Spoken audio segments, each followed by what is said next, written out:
ആദ്യത്തെ കാര്യം, നബി തങ്ങൾക്ക് കള്ളുകൊണ്ട് കൊടുന്ന സംഭവം എന്താ അറിയങ്ങള്? ഈത്തപ്പഴത്തിൽ നിന്നെടുക്കുന്ന ഒരു ചാറ്, ഒരു പാനീയം, ഒരു നീര് ആ കാലത്ത് എല്ലാവരും കുടിക്കൽ പതിവുണ്ട്. അതിനൊരു പേരുണ്ട്.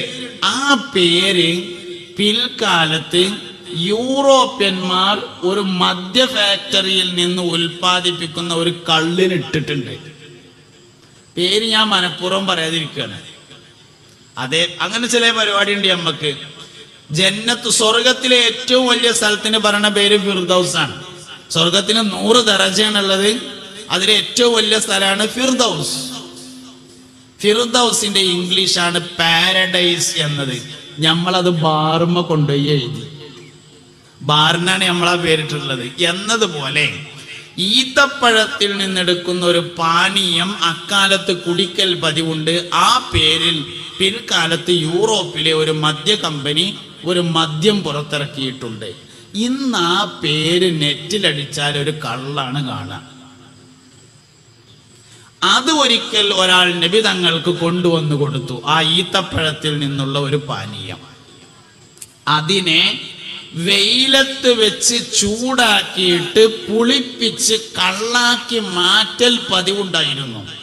അപ്പോൾ കൊണ്ടുവന്നു കൊടുത്തപ്പോൾ മുസ്തഫ നബി സല്ലല്ലാഹു അലൈഹി വസല്ലം തങ്ങൾ അയാളോട് ചോദിച്ചു, സഹോദരാ, ഇത് വെയിൽ കൊണ്ടിട്ടില്ലല്ലോ എന്ന് ചോദിച്ചു. അപ്പോൾ അയാൾ പറഞ്ഞു, ഇല്ല നബിയെ, വെയിൽ കൊണ്ടിട്ടില്ല, ഞാനത് ഇല കൊണ്ട് മറച്ചു പിടിച്ചായിരുന്നു കൊണ്ടുവന്നത് എന്ന് പറയുകയും നബി തങ്ങൾ വാങ്ങിക്കുടിക്കുകയും ചെയ്തു എന്ന ഈ സംഭവം ഇമാം ബുഖാരി റളിയല്ലാഹു അൻഹു തന്റെ സഹീഹിൽ ഉദ്ധരിച്ചിട്ടുള്ളതാണ്. ഒരു പ്രശ്നവുമില്ല. എന്തേ പ്രശ്നമുള്ളൂ? പഠിക്കാത്ത പ്രശ്നം മാത്രമേ ഉള്ളൂ. പഠിച്ചിട്ടില്ല എന്നുള്ള പ്രശ്നം മാത്രമേ ഉള്ളൂ. അറിയില്ലെങ്കിൽ ഒരു കുഴപ്പമില്ല. ഭൗതിക പഠനം കൂടി വരുന്നതിനനുസരിച്ച് മതപഠനം കൂടിയില്ലെങ്കിൽ പ്രശ്നമാവും. ഇതന്നെ സംഗതി. പുണ്യനബി സല്ലല്ലാഹു അലൈഹി വസല്ലം തങ്ങൾ ഒരു കല്യാണം കഴിച്ചിരുന്നു, ഒരു വിവാഹം കഴിച്ചിരുന്നു. 11 വിവാഹം നബി തങ്ങൾ കഴിച്ചിട്ടുണ്ട്. അതിൽപ്പെട്ട ഒരു സ്ത്രീയെ വിവാഹം കഴിച്ചു. ആ സ്ത്രീയെ ആദ്യമായി നബി സല്ലല്ലാഹു അലൈഹി വസല്ലം തങ്ങൾ കാണുന്നത് ഒരു ഈത്തപ്പനത്തോട്ടത്തിൽ വെച്ചുകൊണ്ടായിരുന്നു. അവരുടെ വാപ്പ, ഈ ഭാര്യയുടെ പിതാവ്, മോളോട് പറഞ്ഞിരുന്നത്, മദീനത്തെ രാജാവിനെ കൊണ്ട് അന്നെ ഞാൻ കെട്ടിക്കാന്നിരുന്നു. അപ്പൊ പെണ്ണ് സമ്മതിച്ചു. അങ്ങനെ നിക്കാഹ് നടന്നു. നബി തങ്ങൾ ഭാര്യയെ ആദ്യമായി കാണാൻ വേണ്ടി ഈത്തപ്പനത്തോട്ടത്തിൽ ചെന്നപ്പോ ആ പെണ്ണ് പറഞ്ഞു, അതായത് നബിന്റെ ഭാര്യയാണ്, നിക്കാഹിച്ച ഭാര്യയാണ്. ആ പെണ്ണ് പറഞ്ഞു, എനിക്കൊരാട്ടിടയന്റെ കൂടെ ശയ്യ പങ്കിടാൻ താല്പര്യമില്ല എന്ന് പറഞ്ഞു. കാരണം എൻ്റെ വാപ്പ രാജാവിന് കെട്ടിച്ചു കൊടുക്കുക എന്നാ പറഞ്ഞത്. അപ്പോൾ അവൾക്ക് തൃപ്തിയില്ല എന്ന് മനസ്സിലായപ്പോൾ ഇരിക്കാനുള്ള വസ്ത്രം വാങ്ങിക്കൊടുത്ത് പറഞ്ഞേക്കാൻ നബി തങ്ങൾ നിർദ്ദേശിച്ചു എന്നതാണ് സംഭവം. ഇമാം ബുഖാരി റളിയല്ലാഹു അൻഹു ഉദ്ധരിച്ചിട്ടുള്ള ഹദീസാണ്. ഒരു കുഴപ്പവും അതിനില്ല. എക്സ്ട്രാ ഡീസന്റ് ആണ്. കാരണം ഒഴിവാക്കി വിടുമ്പോ ഇരിക്കാനുള്ള തുണിക്കുപ്പായും കൂടിയും കൊടുത്തിട്ടാണ് പറഞ്ഞേക്കുന്നത് എന്നർത്ഥം. ഇതാണ് സംഭവം. അത് മനസ്സിലാവണമെങ്കിൽ എന്ത് വേണം? ഈ ഹദീസ് ഇമാം ബുഖാരി റളിയല്ലാഹു അൻഹു കൊണ്ടുവന്നിട്ടുള്ളത് ഭാര്യമാരെ കുറിച്ച് പറയുന്ന അധ്യായത്തിലാണ്. നബി തങ്ങളുടെ ഭാര്യമാരെ കുറിച്ച് പറയുന്ന അധ്യായത്തിലാണ് കൊണ്ടുവന്നത്. അതിന്റെ അപ്പുറത്തും ഭാര്യമാരെ കുറിച്ചാണ്, ഇപ്പുറത്തും ഭാര്യമാരെ കുറിച്ചാണ്. നടുവിൽ ഇങ്ങനെ വെച്ചിട്ടുണ്ട്. നാം പിന്നെ സ്വാഭാവികമായിട്ട് നമുക്ക് തോന്നും, അവിടെ ബ്രാക്കറ്റിലൊന്ന് എഴുതി കൊടുത്താൽ പോരെ, അത് നബി തങ്ങളുടെ ഭാര്യയാകുന്നു. അത് ചെയ്യൂല എന്നുള്ളതാണ് ബുഖാരി ഇമാം റളിയല്ലാഹു അൻഹുവിന്റെ വിശ്വസ്തത. കാരണം ആ ഹദീസ് റിപ്പോർട്ട് ചെയ്ത ആൾ അത് പറഞ്ഞിട്ടില്ല എന്നുള്ളതാണ് കാരണം. ആ ഹദീസ് റിപ്പോർട്ട് ചെയ്ത ആൾ അങ്ങനെ പറയാത്തോണ്ട് അതിന്റെ ഇടയിൽ എഴുതൂല. അതന്നെ. എന്നാൽ തെറ്റിദ്ധരിക്കാതിരിക്കാൻ വേണ്ടി അതിന്റെ മുന്നത്തെ ഹദീസും നബി തങ്ങളുടെ ഭാര്യമാരെ കുറിച്ചാണ്, അതിന്റെ പിന്നത്തെ ഹദീസും മുസ്തഫ നബി സല്ലല്ലാഹു അലൈഹി വസല്ലം തങ്ങളുടെ ഭാര്യമാരെ കുറിച്ചാണ്. അപ്പൊ ഇങ്ങനെ പഠിച്ചാൽ തീരുന്നതേ വിഷയം ഉണ്ടാവുള്ളൂ. പക്ഷെ നമ്മളെന്ത് ചെയ്യും? സംശയിക്കാനേ നമുക്ക് സമയമുള്ളൂ, പഠിക്കാൻ നേരമില്ല എന്നുള്ളതാണ്. ഭൗതിക വിദ്യാഭ്യാസം മതവിദ്യാഭ്യാസവും ഒരുമിച്ച് പോകാത്തൊരു സാഹചര്യത്തിലാണ് ദീനിൽ നിന്ന് ആളുകൾ പുറത്തു പോകുന്നത്. അതുകൊണ്ട് ഇൽമിന്റെ പരിപാലനത്തിന് 2 കാര്യങ്ങൾ ഉണ്ടായിരിക്കണം. ഒന്ന് 12 വയസ്സിന് ശേഷം പഠിക്കണം. രണ്ടാമത്തെ കാര്യം, ഭൗതിക വിദ്യാഭ്യാസം വളരുന്നതിനനുസരിച്ച് മതവിദ്യാഭ്യാസം വളരണം. സ്കൂളിൽ 10 വരെ പോകണമെന്ന് വെച്ചാൽ മദ്രസയിലും 10 വരെ. അപ്പൊ ഇനി 10 മിനിറ്റായാലും കുഴപ്പമൊന്നുമില്ല എന്നുള്ള അഭിപ്രായക്കാരനാണ് ഞാൻ. 10 മിനിറ്റ് അപ്പൊ അത്ര നടക്കാതെ പറഞ്ഞിട്ട് കാര്യമില്ലല്ലോ. മദ്രസയിൽ പോകും, ഫാത്തിഹ ഓതും, അപ്പൊ തന്നെ പിന്നെ സ്കൂളത്തെ വണ്ടി വരും, ആണ് പോകും. അങ്ങനെയായാലും അതെങ്കിലും നടക്കട്ടെ. എന്താ അതിൻ്റെ ഒരു പ്രത്യേകത എന്ന് വെച്ചാൽ അതിന് അതിൻ്റെ ഒരു ബറക്കത്തുണ്ടായിരിക്കും എന്നതാണ്. ഇപ്പൊ നമ്മളെ മഹല്ലത്തിലുള്ള അടിസ്ഥാന മദ്രസയും സ്കൂളിലെ മദ്രസയും തമ്മിൽ ഒരുപാട് വ്യത്യാസമുണ്ട്.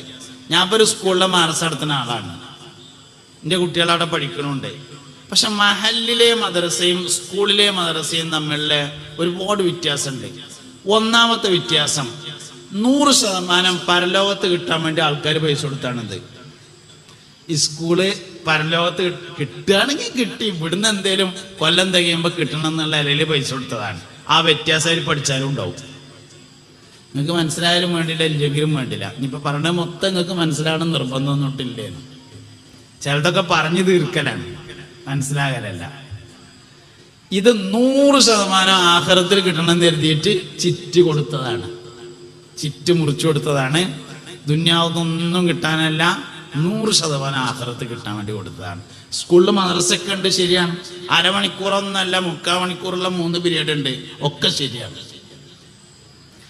പക്ഷെ അതിനെ സ്ഥാപിച്ച ആളുകളുടെ ഇഖ്ലാസ് ഉണ്ടല്ലോ, അത് ഇതിലേ ഉണ്ടാവുള്ളൂ.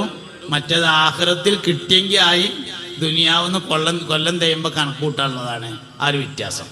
രണ്ടാമത്തെ ഒരു കാര്യമുണ്ട്, 10 മിനിറ്റ് അല്ലെങ്കിൽ അരമണിക്കൂർ സമയത്തിന് വേണ്ടിയിട്ടാണെങ്കിലും ഇങ്ങോട്ട് രാവിലെ കിതാബ് എടുത്തുകൊണ്ട് പോരുന്നുണ്ടല്ലോ, മനസ്സിലുള്ളത് ഞാൻ ഓതാൻ പോവുകയാണ് എന്നാണ്.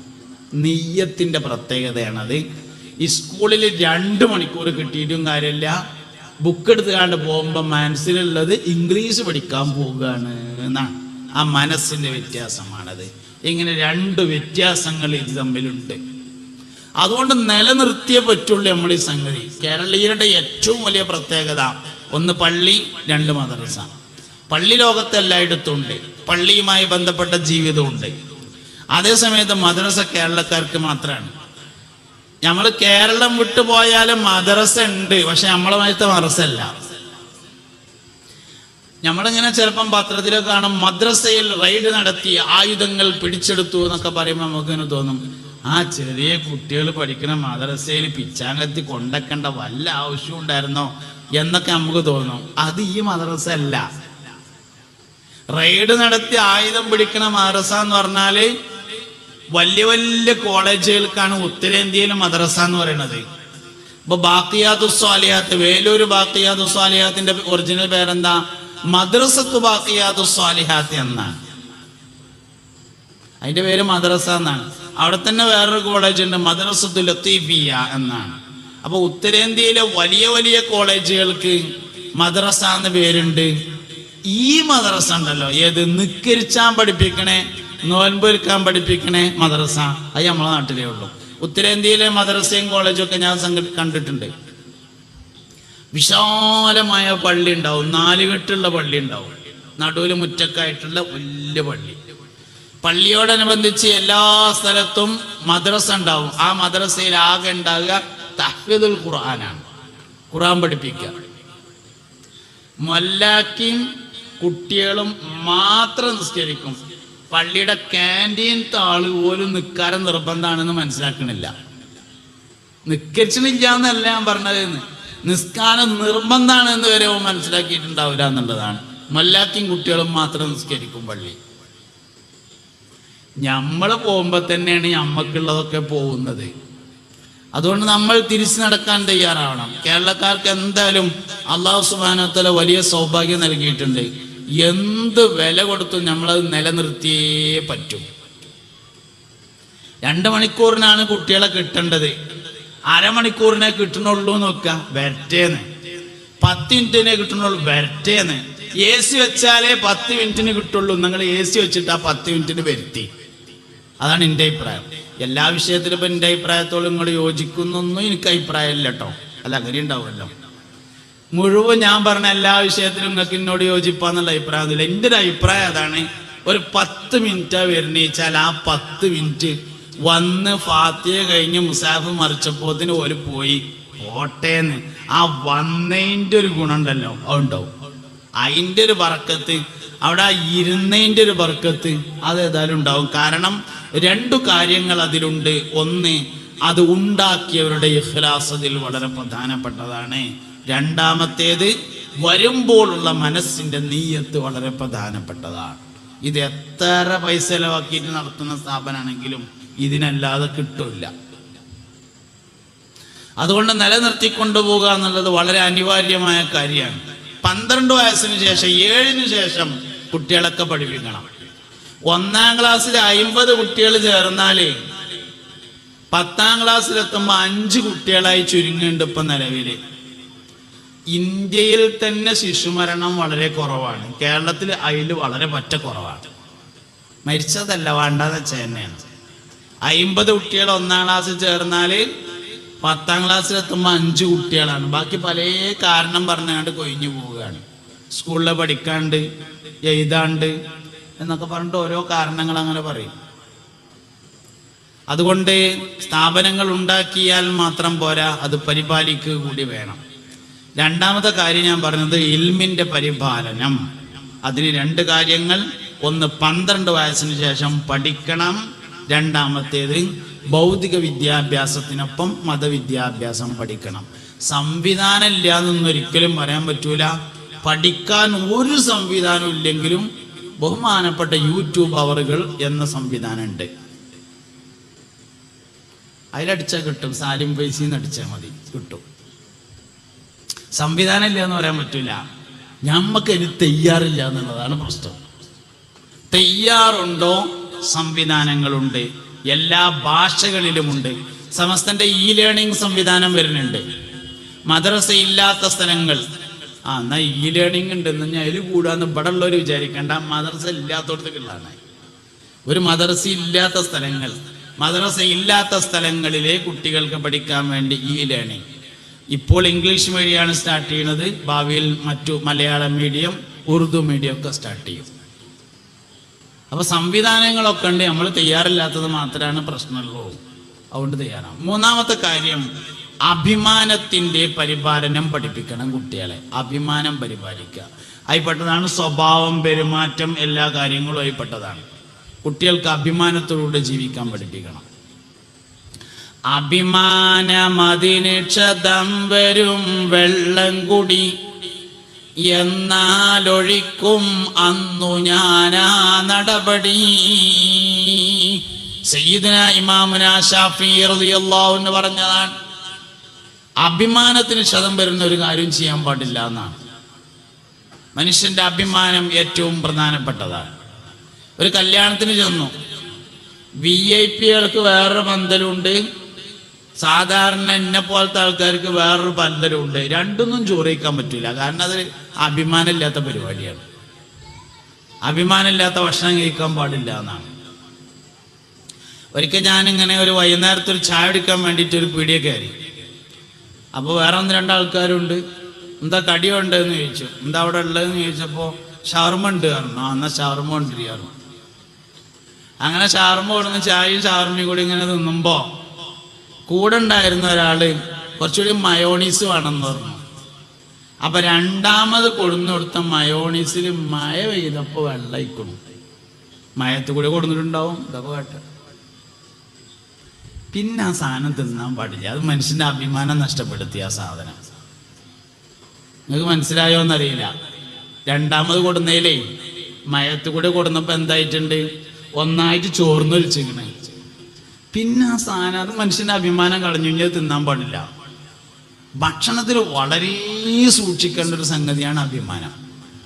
എല്ലാറ്റിനേക്കാളും അഭിമാനം സൂക്ഷിക്കേണ്ടത് ഭക്ഷണത്തിലാണ്. നമ്മള് ഓസിക്ക് കിട്ടിയാൽ ഓൽമെന്റും തിന്നും എന്നുള്ളതാണ് പരിപാടി. ഇതൊക്കെ നമ്മൾ ഓസി കിട്ടിയാൽ അങ്ങനെ വെറുതെ ഇട്ടണ എന്തുണ്ട് അവിടെ പോയി തിരക്കുക, അങ്ങനെയൊക്കെയാണ്. ഈ വെറുതെ ഇട്ടണോടത്ത് ഇങ്ങനെ തിരക്കണ പണിയൊക്കെ നമ്മൾ കുറച്ചൊന്നും നിർത്തണം. ഏതെങ്കിലും ഒരു മനുഷ്യനൊരു ഗതി ഇല്ലാത്തതുകൊണ്ട് ചെയ്യുകയാണെങ്കിൽ അതിനെ ശവത്തിൽ കുത്തി ആക്ഷേപിക്കല്ല കേട്ടോ. പക്ഷെ ഈ BPL കാർഡിന് അപേക്ഷ കൊടുക്കണത് എന്തിനാന്ന് എനിക്ക് എത്ര ആലോചിച്ചിട്ടും മനസ്സിലാകണില്ല. ദരിദ്രനാവാൻ അപേക്ഷ കൊടുക്കേണ്ട കാര്യമില്ലല്ലോ. സമ്പന്നനായി തരാം, നിന്നെ മുതലാളിമാരുടെ ലിസ്റ്റിൽ ഉൾപ്പെടുത്തി തരാം, ഒരു വെള്ള പേപ്പറിൽ എഴുതി തന്നാൽ എന്ന് പറഞ്ഞാൽ എഴുതി കൊടുക്കണം. കാരണം അതിനുള്ള അപേക്ഷ കൊടുക്കണ്ടായി. ദരിദ്രനാക്കി തരാം ഒരു വെള്ള പേപ്പറിൽ അപേക്ഷ എന്ന് പറഞ്ഞിട്ട് ആ അപേക്ഷയുടെ കത്തിക്ക് നമ്മള് അഭിമാനമില്ലാത്ത ഓരോ പരിപാടി എന്നല്ല എന്താ. അതുകൊണ്ട് മനുഷ്യൻ അവന്റെ കുട്ടികളെ അഭിമാനം പഠിപ്പിക്കണം എന്ന് അതാ ഈ പറഞ്ഞേ. അവനാന്റെ കുട്ടികളെ അഭിമാനം പഠിപ്പിക്കണം. അഭിമാനമാണ് സ്വഭാവം. മനുഷ്യന്റെ അഭിമാനമാണ് അവന്റെ സ്വഭാവം എന്ന് പറയുന്നത്. അതുകൊണ്ട് എന്ത് വേണം? ബാപ്പിയും അമ്മയും വളരെ അഭിമാനത്തോടു കൂടെ ജീവിക്കണം. അപ്പോൾ കുട്ടികളും അഭിമാനികളായി മാറും. ഇതന്നെ സംഗതി. നാലാമത്തെ കാര്യം, സമ്പത്തിന്റെ പരിപാലനത്തെ പഠിപ്പിക്കണം. സമ്പത്ത് പരിപാലിക്കാൻ ഒറ്റ കാര്യം ചെയ്താൽ മതി, സ്വതക്ക കൊടുത്താൽ മതി. തോന കാര്യം ചെയ്യണ്ട. ധനം പരിപാലിക്കാൻ, സമ്പത്ത് പരിപാലിക്കാൻ ആകെ ഒരു കാര്യം ചെയ്യേണ്ടതുള്ളൂ, സ്വതക്ക കൊടുത്താൽ സമ്പത്ത് പരിപാലിക്കപ്പെടും. ഞാൻ ഇപ്രാവശ്യം ഉംറക്ക് എന്ന സമയത്ത് മദീനയിലെ ഉസ്മാൻ റളിയല്ലാഹുവിന്റെ പേരിലുള്ള ഒരു ബിൽഡിംഗ് കണ്ടു. ഒരു റോഡ് സൈഡിലെ ഹൈവേന്റെ സൈഡിൽ തന്നെ വിശാലമായ ഇളം ചുവപ്പ് പെയിന്റ് അടിച്ച വലിയ 2 ബിൽഡിംഗ് ആണ്. ആ ബിൽഡിംഗ് അങ്ങനെ എഴുതി വെച്ചിട്ടുണ്ട്, ഹാദാ വഖഫ് ഉസ്മാൻ ഇബ്നു അഫ്ഫാൻ റളിയല്ലാഹു അൻഹു ലിൽ മുസ്ലിമീൻ എന്ന് എഴുതിയിട്ടുണ്ട്. ഇത് ഉസ്മാൻ ഇബ്നു അഫ്ഫാൻ റളിയല്ലാഹു അൻഹു മുസ്ലിങ്ങൾക്ക് വേണ്ടി വഖഫ് ചെയ്തതാണ് എന്ന് എഴുതി. അപ്പൊ കൂടെ ഒരാളുണ്ടായിരുന്നു, അസ്ലമിനോട് ഞാൻ ചോദിച്ചു, ഇതെന്താണ് ഇങ്ങനെ എഴുതി വെച്ചിട്ടുള്ളത്, ഇവിടുത്തെ വേറെ ബിൽഡിങ്ങുമെന്ന് ഇങ്ങനെ കാണാനില്ലല്ലോ പറഞ്ഞു. അപ്പോൾ അസ്ലം അതിന്റെ കഥ പറഞ്ഞു. ഉസ്മാൻ റളിയല്ലാഹു അൻഹു മുസ്ലിങ്ങളുടെ പൊതുവായ ഗുണത്തിന് വേണ്ടി വലിയ ഒരു ഈത്തപ്പനത്തോട്ടം പഴയ കാലത്ത് വഖഫ് ചെയ്തിട്ടുണ്ടായിരുന്നു. ഈത്തപ്പനക്കൊക്കെ വയസ്സായി, കായൊക്കെ കിട്ടല് മാറി. കുറെ കഴിഞ്ഞപ്പോ കുറെ കൊഴിഞ്ഞുപോയി, കുറെ കരിഞ്ഞുപോയി, കുറെ കത്തിപ്പോയി, കുറെ കടപുഴയ്ക്ക് വീണു, ബാക്കിയുള്ളത് മുറിച്ച് ഒഴിവാക്കി. അങ്ങനെ ഭൂമി മാത്രമായി. അപ്പോൾ സൗദി ഗവൺമെന്റ് അതിൽ വലിയൊരു ബിൽഡിംഗ് ഉണ്ടാക്കി. ആ ബിൽഡിങ്ങിന്റെ മേലെ ഉസ്മാൻ റളിയല്ലാഹു അൻഹുവിന്റെ പേരെഴുതി വെച്ചു. പേരെഴുതി വെച്ചു എന്നുള്ളതിൽ വലിയ അത്ഭുതം തോന്നൂല നമുക്ക്. അത്ഭുതം എന്താന്ന് അറിയങ്ങള്, അതിന്റെ ആധാരം ഉസ്മാൻ റളിയല്ലാഹു അൻഹുവിന്റെ പേരിലാണ് എന്നുള്ളതാണ് അത്ഭുതം. ഞാൻ അതിലേറെ അത്ഭുതമുള്ള ഒരു കാര്യമുണ്ട്. സൗദി നാഷണൽ ബാങ്കിൽ ഉസ്മാൻ റളിയല്ലാഹു അൻഹുവിന്റെ പേരിൽ ഒരു ബാങ്ക് അക്കൗണ്ട് ഉണ്ട് എന്നും അയാൾക്കാണ് വാടക പോണത് എന്നുള്ളതാണ് അത്ഭുതം. സമ്പത്തിന്റെ പരിപാലനം എന്ന് പറഞ്ഞാൽ ഒറ്റ കാര്യമാണ്. അതിന് ഉസ്മാൻ റളിയല്ലാഹു അൻഹു പഠിച്ചാൽ മതി. ഈ ഉസ്മാൻ റളിയല്ലാഹു അൻഹു എന്ന് പറഞ്ഞ ആളെ മദീനക്കാരനല്ല, മക്കക്കാരനാണ്. മക്കയിൽ നിന്ന് മദീനയിലേക്ക് 2 കയ്യും വീശിങ്ങാണ്ട് ഹിജ്റ പോയ ആളാണ് മഹാനായ സയ്യിദുനാ ഉസ്മാൻ ഇബ്നു അഫ്ഫാൻ. സമ്പത്തിന്റെ പരിപാലനം എപ്പോഴാണ് ഉണ്ടാകുക നമ്മൾ ശരിക്കും പഠിക്കണം. ഹിജ്റ പോയി മഹാനായ ഉസ്മാൻ റളിയല്ലാഹു അൻഹു മദീനയിൽ ചെന്നു. മുത്തുനബിയുടെയും സഹാബത്തിന്റെയും കൂടെ താമസമാക്കി. ഒരു ദിവസം നബി തങ്ങൾ യുദ്ധത്തിന് പോകാൻ വേണ്ടി വാതരയാണ്. സഹാബത്തെ, നമ്മൾ യുദ്ധത്തിന് പോകാൻ അനിവാര്യമാണ്, അതുകൊണ്ട് എല്ലാവരും കാര്യമായി സഹായിക്കണം. നമ്മൾ യുദ്ധത്തിന് പോയില്ലെങ്കിൽ ശത്രുക്കൾ മദീനയിലേക്ക് കടന്നു വരും, അതുകൊണ്ട് എല്ലാവരും കാര്യമായി സഹായിക്കണേ എന്ന് പറഞ്ഞപ്പോ ഉസ്മാൻ റളിയല്ലാഹു അൻഹു എഴുന്നേറ്റ് നിന്നുകൊണ്ട് പറഞ്ഞു, അല്ലാഹുവിന്റെ റസൂലേ, 100 ഒട്ടകങ്ങളും ആ 100 ഒട്ടകങ്ങൾക്ക് ചുമക്കാൻ മാത്രമുള്ള ആയുധങ്ങളും ഞാൻ എൻ്റെ വക നൽകാം നബിയേ എന്ന് പറഞ്ഞു. ഇരിക്കുകയായിരുന്നു. അങ്ങനെ ഉസ്മാൻ റളിയല്ലാഹു അൻഹു ഇരുത്തി. നബി തങ്ങൾ 2ാമത് വായ തുടങ്ങി, സഹാബത്തെ, എല്ലാവരും കാര്യമായി സഹായിക്കണം, യുദ്ധത്തിന് ഇനിയും പണം വേണം, ധാരാളം പണം ആവശ്യമുണ്ട്, പൊതുഖജനാവിൽ പൈസയൊന്നും ബാക്കിയില്ല. നമ്മൾ യുദ്ധത്തിന് വേണ്ടി ഒരുങ്ങി വേഗത്തിൽ പുറപ്പെട്ടില്ലെങ്കിൽ ശത്രുക്കൾ മദീനയിലേക്ക് വരും. അവർ മദീനയെ ആക്രമിച്ചാൽ മദീനയിലെ സ്ത്രീകളുടെയും കുട്ടികളുടെയും മൃതശരീരങ്ങൾ റോഡ് സൈഡിൽ നിറഞ്ഞു കവിയും. അതുകൊണ്ട് പോകൽ അനിവാര്യമാണ്, എല്ലാവരും വീണ്ടും പൈസ തരണം. ഉസ്മാൻ റളിയല്ലാഹു രണ്ടാമോ നീച്ചു. നബിയെ, 100 ഒട്ടകങ്ങളും അവകൾക്ക് ചുമക്കാൻ മാത്രമുള്ള ആയുധങ്ങളും ഞാൻ പിന്നെയും തരാറുന്നു. ഈ ആളാരാന്നറിയങ്ങള്? മക്കത്തുനിന്ന് 2 കയ്യും വീശിങ്ങാണ്ട് മദീനത്തേക്ക് പോയ മുഹാജിറാണ് ഉസ്മാൻ ഇബ്നു അഫ്ഫാൻ റളിയല്ലാഹു അൻഹു. പിന്നെ എന്തേ മൂപ്പർക്ക് ഇങ്ങനെ കൊടുക്കാൻ മാത്രം ഉണ്ടായത്? അതിനൊരു ഉത്തരമുള്ളത്, കൊടുക്കാനുള്ള മനസ്സുണ്ടായതുകൊണ്ട് കൊടുക്കാനുള്ള പൈസ ഉണ്ടായി. കൊടുക്കാനുള്ള മനസ്സില്ലെങ്കിൽ കൊടുക്കാൻ പറ്റിയ പൈസ ഉണ്ടാവില്ല. കീശയ്ക്ക് ഇങ്ങനെ ഊതും. പിന്നെ അവസാനം ഞാൻ പറഞ്ഞ മാതിരി പറഞ്ഞേണ്ടി വരും, ഇവിടെ വളരെയൊക്കെ ഓടിച്ചോളി എന്ന് പറയേണ്ടി വരും. സംഗതി ഉണ്ടാവില്ല. അങ്ങനെ പൈസ ഉണ്ടേ, കൊടുക്കാനുള്ള മനസ്സുണ്ടോ? കൊടുക്കാനുള്ള, ഞാൻ കൊടുക്കാത്ത അതുകൊണ്ടല്ല കേട്ടോ. ഞാൻ ഇപ്പൊ കൊടുത്താൽ അതൊരു ഫോർമാലിറ്റീസാണ്, നിങ്ങൾക്ക് എല്ലാവർക്കും അറിയും. വെറുതെ വേണ്ടാത്തിനിക്കണ്ടല്ലോ വെച്ചിട്ടാണ്, അല്ലാതൊന്നും ഉണ്ടായിട്ടല്ല. അതൊരു ഫോർമാലിറ്റീസിന് കാട്ടാന്ന് നിങ്ങൾക്ക് എല്ലാവർക്കും അറിയാലോ. അത് കരുതിയിട്ട് വേണ്ടാന്ന് വെച്ചതാണ്, അല്ലാതൊന്നും ഉണ്ടായിട്ട്. ഉസ്മാൻ റളിയല്ലാഹു വേറെ പ്രത്യേകത ഉണ്ട്. നബി തങ്ങളുടെ റുഖിയ ബീവി എന്ന മകളെ ഉസ്മാൻ റളിയല്ലാഹു കല്യാണം കഴിച്ചു. നബി തങ്ങൾക്ക് സമയത്ത് 7 മക്കളുണ്ടായിരുന്നു. അതിൽ റുഖിയ ബീവിയെ ഉസ്മാൻ റളിയല്ലാഹു കല്യാണം കഴിച്ചു. റുഖിയ ബീവി വഫാത്തായി. ബദർ യുദ്ധം നടക്കുന്ന സമയത്താണ് റുഖിയ ബീവി വഫാത്താകുന്നത്. പിന്നെ നബി തങ്ങളുടെ വേറൊരു മകളായ ഉമ്മു കുൽസൂമിനെയും ഉസ്മാൻ റളിയല്ലാഹു തന്നെ കല്യാണം കഴിച്ചു. ഉമ്മു കുൽസൂമും ദീർഘകാലം ജീവിച്ചില്ല. ഉമ്മു കുൽസൂം മരണപ്പെട്ടപ്പോൾ നബി തങ്ങൾ ഒരു വർത്താനം പറഞ്ഞു, എനിക്ക് ഒരു മകളെയും കൂടിയും കെട്ടിക്കാണ്ടായിരുന്നുവെങ്കിൽ അതും കൂടി ഉസ്മാനെ കെട്ടിച്ചു കൊടുക്കുമായിരുന്നു. പെൺകുട്ടികൾക്ക് പുതിയാപ്പളനെ അന്വേഷിക്കുമ്പോൾ ഉസ്മാനെ പോലെയാണോ എന്നാണ് അന്വേഷിക്കേണ്ടത് ശരിക്ക്. എന്താ ഉസ്മാൻ റളിയല്ലാഹുവിന്റെ പ്രത്യേകത? ദാനധർമ്മത്തിനുള്ള മനസ്സുണ്ടായിരുന്നു എന്നതാണ് ഉസ്മാൻ റളിയല്ലാഹുവിന്റെ പ്രത്യേകത. ദാനശീലനാണ്. സമ്പത്ത് സംരക്ഷിക്കപ്പെടണമെങ്കിൽ കുട്ടികൾക്ക് ദാനശീലം പഠിപ്പിക്കണം. എങ്ങനെ ദാനശീലം പഠിപ്പിക്കാം? ഉച്ചക്ക് ചോറ് കഴിച്ചാണ്ട് ഇങ്ങനെ പെരയിൽ ഇരിക്കുകയാണ്. ഉച്ചക്ക് നല്ല ചോറും മത്തൻ കൂട്ടാനും മീൻ പൊരിച്ചതും നല്ല എത്ര പോകുന്ന വാഴക്കൊക്കെ ഇങ്ങനെ തിന്നിട്ട് ഇങ്ങനെ ഇരിക്കുകയാണ്. ഡൈനിങ് ഹാളിൽ ഇങ്ങനെ ഇരിക്കുമ്പോൾ ഒരാൾ വന്നിട്ട് ബെല്ലടിച്ചു. അപ്പൊ ജനലിൻ്റെ ഉള്ളിൽ കൂടെ ഇങ്ങനെ നോക്കുമ്പോൾ കാലുകൊണ്ട് ചെയ്യാത്ത ഒരാളാന്ന് മനസ്സിലായി. അതില് മോനെ വിളിച്ചു, ചെറുക്കനെ വിളിച്ചിട്ട് പറഞ്ഞു, ചെറുക്ക ഇവിടെ വന്നാ, ഏതോ ചെങ്ങായി വന്നിട്ടുണ്ട് അവിടെ, ബാപ്പോടെ ഇല്ലാന്ന് പോയി പറഞ്ഞോളാന്ന് പറഞ്ഞു. ഓ ചെന്നുകണ്ടത് പറഞ്ഞു. അയാളെങ്ങനെയാണ് പോവുകയും ചെയ്തു. ഇതൊരു പഠിപ്പിക്കലാണ്. വേറൊരു പഠിപ്പിക്കലുണ്ട്. ഉച്ചക്ക് ചോറയിച്ചാണ് ഇങ്ങനെ ഇരിക്കുമ്പോ ഒരാൾ വന്നിട്ട് കോളിംഗ് ബെല്ലടിച്ചു. ജനലിൻ്റെ ഉള്ളിൽ കൂടെ നോക്കിയപ്പോ കാലുകൊണ്ട് ചെയ്യാത്ത ഒരാളാന്ന് മനസ്സിലായി. ഓൻ്റെ അടുത്ത് ഒന്നുമില്ല. വല്യമ്മക്ക് ഗോരോജനാദി ഗുളിക വാങ്ങാൻ വേണ്ടി വെച്ചതിന് ഒരു 5 കോട്ടൺ ഉറുപ്പിക എടുത്തു. മോൻ്റെ അടുത്ത് കൊടുത്തിട്ട് പറഞ്ഞു, മോനെ ബാപ്പാൻ്റെ അടുത്ത് ഒന്നുമില്ലടാ, എന്നാലും ഞമ്മളടുത്ത് നിന്ന് എന്തേലും കിട്ടുമെന്ന് കരുതി വന്നതല്ല അയാള്. വെറും കൈയോടെ മടക്കണേ ശരിയല്ല. വാപ്പാന്റെ കുട്ടി ഇതാണ് കൊണ്ടേ കൊടുത്തലാന്ന് പറഞ്ഞാൽ 2ാമത്തത് പടി. അതാണ് പഠിപ്പിക്കലാണ് സമ്പത്തിന്റെ പരിപാലനം എന്നത്. സമ്പത്ത് പരിപാലിക്കുക എന്ന് പറഞ്ഞാൽ ദാനശീലം ഉണ്ടാക്കി തീർക്കലാണ്. ഏതൊക്കെ പ്രദേശങ്ങൾ നിങ്ങൾ പരിശോധിച്ച് നോക്കി. ഞാൻ പല നാട്ടിലും ചെല്ലുമ്പോൾ നോക്കലുണ്ട്, വലിയ വലിയ വീടുകൾ കാണുന്ന ഏതൊക്കെ പ്രദേശമുണ്ടോ അവിടൊക്കെ ദാനശീലർ കൂടുതലായിരിക്കും. 7 തലമുറ കഴിയുന്നതിന് മുമ്പായി 10 ഇരട്ടി തിരിച്ചു നൽകുമെന്നാണ് ദാനത്തിന്റെ പ്രത്യേകത. എവിടെ പറഞ്ഞു? ഖിദർ അലൈഹിസ്സലാമും മൂസ നബി അലൈഹിസ്സലാമും കൂടി യാത്ര ചെയ്യുമ്പോൾ മതില് നന്നാക്കി കൊടുത്തു. ഖിദർ അലൈഹിസ്സലാം മതില് നേരാക്കി കൊടുത്തു. അൽ കഹ്ഫിലുള്ള മൂസ നബി അലൈഹിസ്സലാം ചൂടായി.